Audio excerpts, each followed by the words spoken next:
The 5 best 65-inch TVs under $1,000 in Canada for 2024. Our guide to the best 65-inch TVs under $1,000 Canada can help you get a great TV without overspending. Many of the best 65-inch TVs under $1,000 are a great option for the majority of people because they bring you the best of both worlds. You get an affordable price, especially in comparison to the most expensive TVs around today, and they can bring solid performance.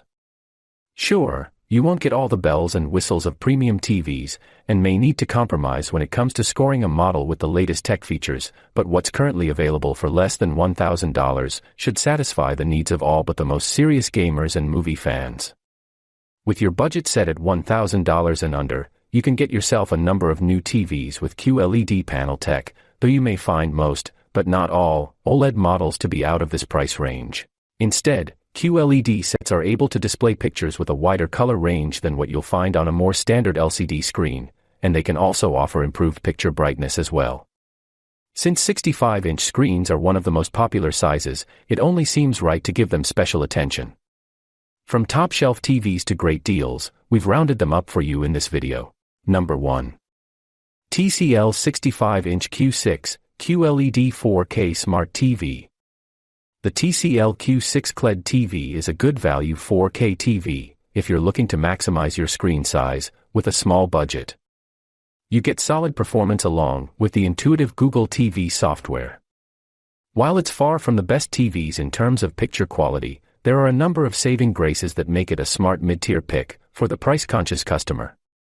The TCL Q6 QLED TV impressed in our benchmarking testing, putting up results that are better than we typically expect from the budget TV category.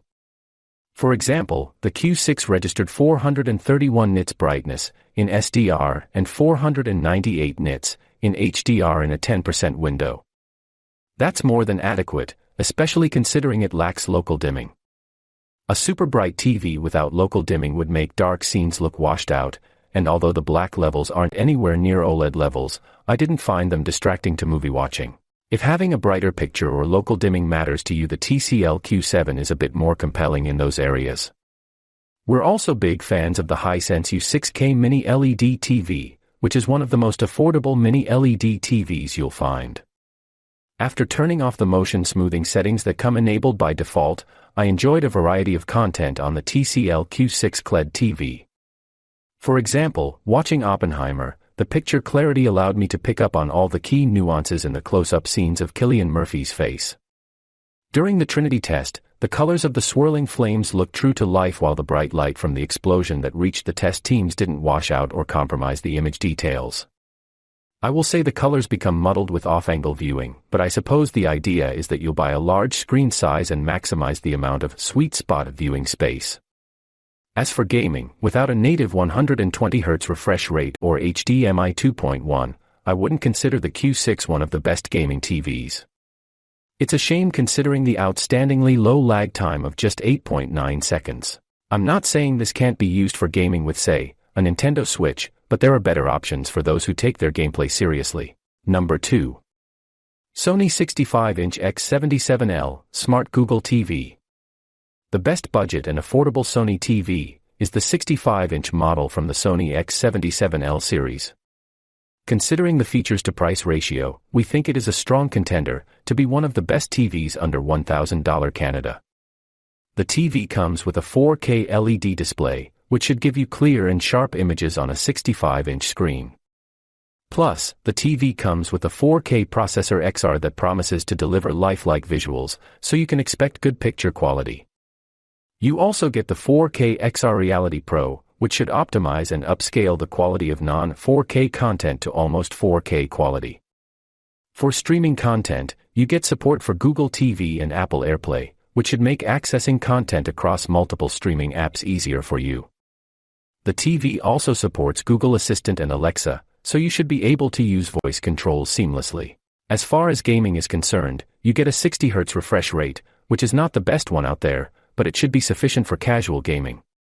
You also get exclusive features for PS5, like auto-genre picture mode, which should give you an optimized visual experience. Number 3. Hisense 65-inch 4K Ultra HD VIDAA Smart TV. The Hisense A7G is a decent TV overall. It delivers a good gaming experience thanks to its low input lag, and it even comes with a few nice gaming features like VIDAA support. It looks good in a dark room, thanks to its high contrast ratio and good black uniformity. It's not as good in a bright room, though, as it has relatively low peak brightness, so it can't overcome a ton of glare. Finally, it's okay for watching sports or shows, but the image degrades at an angle, so it's not a good choice if you have a wide seating arrangement. The Hisense A7G 4K TV is a budget-friendly set that feels like it's built for those buying their first 4K TV or seeking a second tele option in the home. While the lack of an Android OS limits the versatility of its native app offerings, there's an easy and cost-effective fix: Chromecast. What's trickier to fix out of the box is the lackluster color settings on offer, particularly from the presets. Even without a side-by-side comparison, with my aging LG C7 OLED 4K TV, while the resolution and image clarity are strong in 4K streaming tests, colors are overexposed and washed out. You can tweak this manually for a better image, but for those who prefer to plug in and play via presets, it's a shame there's not a go-to preset or two that pop. The A7G excels at a consistent bright image, though, so binging and gaming at any time of day is easy to see, even in a well-lit room. Plugging in a PlayStation 5 and Xbox Series X made the A7G automatically detect the gaming consoles. If either of those consoles is the last thing you used before turning off the tele, it will power them back on next time you flick on the A7G. This will either be a convenience or annoyance, depending on how many devices you have connected and how often you shuffle. Unfortunately, the A7G only has 3 HDMI ports, which you will absolutely notice if you want to connect all the current consoles and a Chromecast. Still, performance across Xbox Series X, PlayStation 5 and Chromecast tests were speedy, automatically configured and impressive for the price point. The tinny TV speakers are less impressive. Unlike other TVs I've tested over the years, the A7Gs do get loud sooner rather than later on the volume scale, and they can pump out the volume at higher settings, but there's a distinct lack of bass, which detracts from the overall oomph. Number 4. Philips Roku TV, 65-inch 4K Ultra HD Smart TV. The Roku series TV is decent overall. It has excellent contrast and adequate HDR brightness, so it looks pretty good when watching HDR content in dark rooms. It also gets bright in SDR and has good reflection handling, so it handles bright rooms very well. Unfortunately, the TV's viewing angle is inadequate, so it's a poor choice for a wide seating arrangement, like when watching sports or shows with friends. The TV is at its best when watching high-quality 4K content from physical sources, as its image processing capabilities are disappointing when dealing with low-quality or low bitrate content. It's also a very good gaming TV with fantastic input lag and great response time. The Roku series uses quantum dot LED technology to produce more and more vivid colors and increased brightness. And in everything we watched, we found that the TV lived up to Roku's claims. Is the picture as sumptuous as what you'd get from an OLED screen? No. But for a TV priced this way, there was absolutely nothing to complain about. The Batman tends to highlight flaws in how TVs handle shadows and highlights, as many scenes depend upon the relationship of either bright on black or black on black for their tension. The Plus series had no problem in either case, allowing the former to look quietly sizzling and the latter to appear appropriately threatening as the caped crusader emerged from and fought against the inky backdrop of gloomy Gotham City streets. Similarly, the teeming silhouettes and claustrophobic interiors that compose half of Denis Villeneuve's Dune popped without losing critical detail, while the bleak raucous exteriors lost none of their suffocating, sandy edge. The intense aerial action scenes of Top Gun, Maverick exploded against backgrounds of blue sky, brown American desert, or enemy territory tundra with equal ferocity and excitement. And in Disney's Encanto, where color is so important for capturing the story's magical Colombian fantasy world, the Plus series proved it was more than up to the challenge of rendering the glorious greens, pinks, and purples that constitute so much of the design palette. Picture vibrancy does start fading as you move away from the center of the screen, but it took a fair distance for the display to look unbearable. All in all, the Plus series is well suited to watching just about anything except superfast action such as sports, thanks to the panel's limited 60Hz refresh rate. Number 5. Samsung 65-inch Class Crystal, UHD CU 7000 Series Smart TV. With the exception of low input lag that will make it attractive to gamers, the Samsung CU7000 doesn't have much more than its price to offer against its better-looking, more powerful competition.